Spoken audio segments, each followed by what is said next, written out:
Hello, dear listeners. Welcome back to EnglishYaari Engage, the podcast empowering you to improve your spoken English. I'm your host, Mehek Tareen, and today I have a wild episode lined up for you because it's all about idioms that are related to animals. So let's buckle up and let's dive in. Our first idiom is butterflies in your stomach. Sounds quite interesting, doesn't it?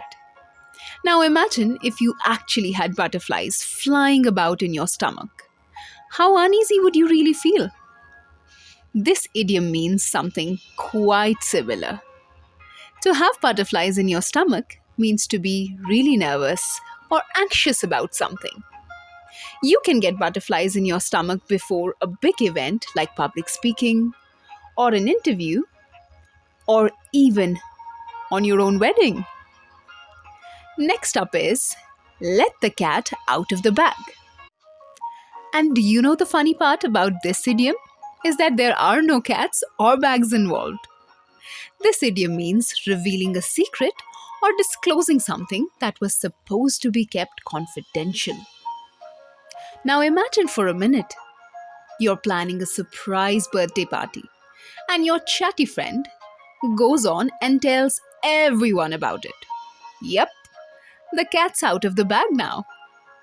You can use this idiom anytime someone spills the beans and discloses something that was supposed to be a secret. Moving on to another cat idiom, curiosity kills the cat.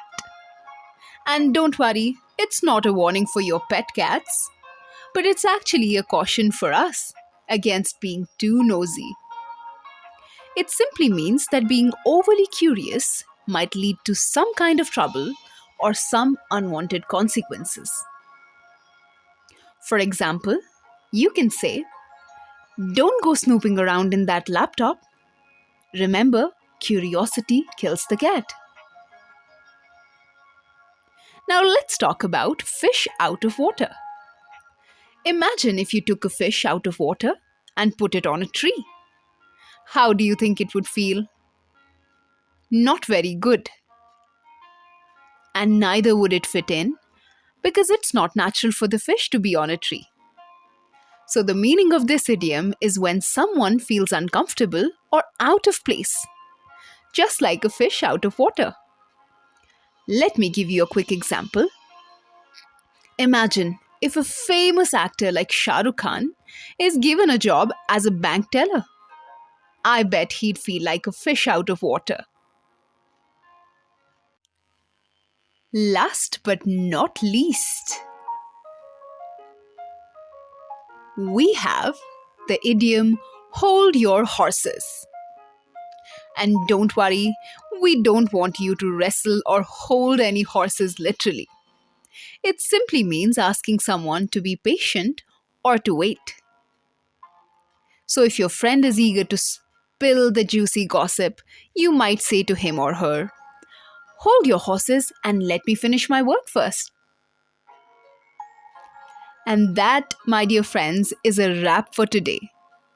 Remember that idioms are a spice of language, so use them carefully according to taste.